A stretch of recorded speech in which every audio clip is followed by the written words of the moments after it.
आंसुओं से भर जाती हैं।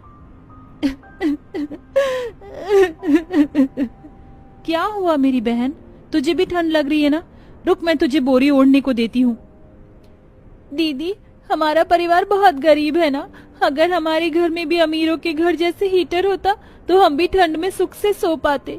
मगर तुम चिंता मत करो, तुम देखना दीदी, मैं पढ़ लिख कर बड़ी आदमी बन जाऊंगी तो सबसे पहले अपनी कमाई से घर में हीटर लेकर आऊंगी, फिर हमें इस तरह से ठंड में ठिठुरना नहीं पड़ेगा।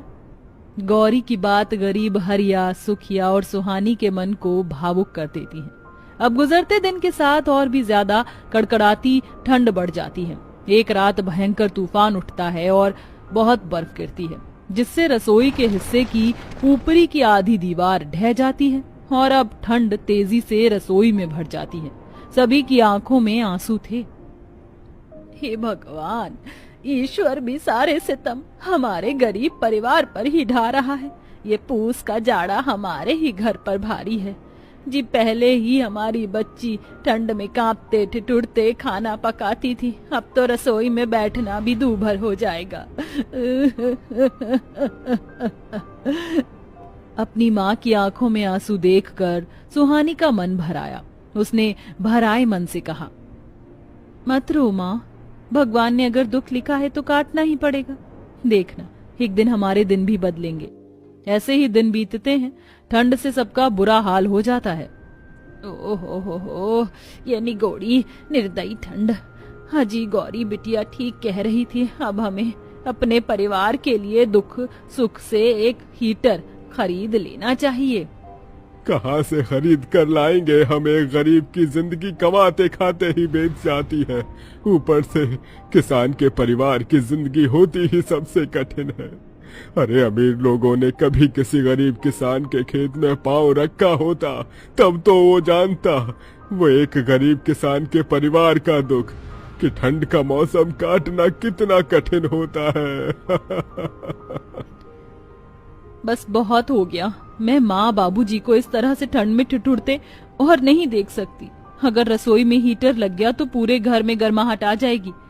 बस मुझे कैसे भी हीटर खरीदने के लिए पैसे जोड़ने होंगे और उसके लिए मुझे मेहनत और कहीं ज्यादा मेहनत करनी होगी।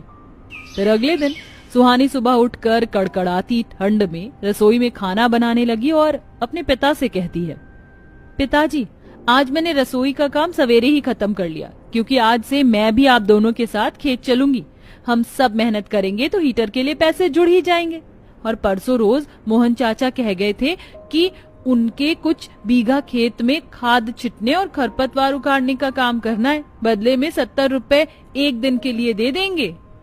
सुहानी का सुझाव दोनों को ठीक लगता है।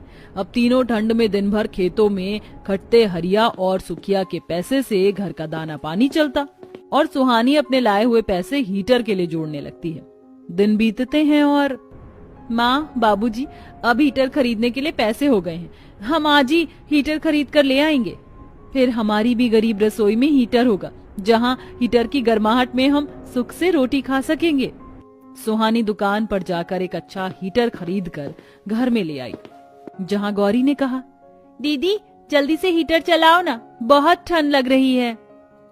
सुहानी हीटर चला देती है। तभी थोड़ी ही देर में उनका बर्फ जितना ठंडा घर गर्माहट से भर जाता है, जिससे पूरे परिवार की आंखों में खुशी के आंसू आ जाते हैं।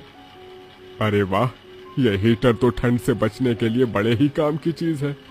हाँ जी, ये हीटर तो बड़ा सुख देता है। आखिर आज ईश्वर की दया से हम गरीबों के घर में भी हीटर आ गया। इसे रखेंगे कहाँ? माँ, हीटर रसोई में लगा देते हैं, क्योंकि वहीं से तो सबसे ज्यादा ठंडी और बर्फीली हवा आती है। अगर ये हीटर रसोई में लगेगी ना तो पूरे घर को गर्म रखेगी। इसके बाद हरिया वो हीटर रसोई में लगा देता है। शाम को सुहानी हीटर की गर्माहट में बड़े आराम से रसोई में खाना बनाती है। आज इस हीटर की वजह से ठंड का एहसास ही नहीं हुआ, वरना तो ठंड का मौसम परिवार पर तो जैसे कहर की तरह गिरता था। ये कहते हुए उसकी पलकें भीग जाती हैं। बिटिया, रोटी बन गई हो तो दे दे, बड़ी भूख लगी है। बस दे रही हूँ बाबा, ये लीजिए। सुहानी आंसू पोंछकर रसोई में बैठे अपने पूरे परिवार को खाना परोसती है। उस दिन पहली बार वो गरीब परिवार हीटर की गर्माहट में सुख से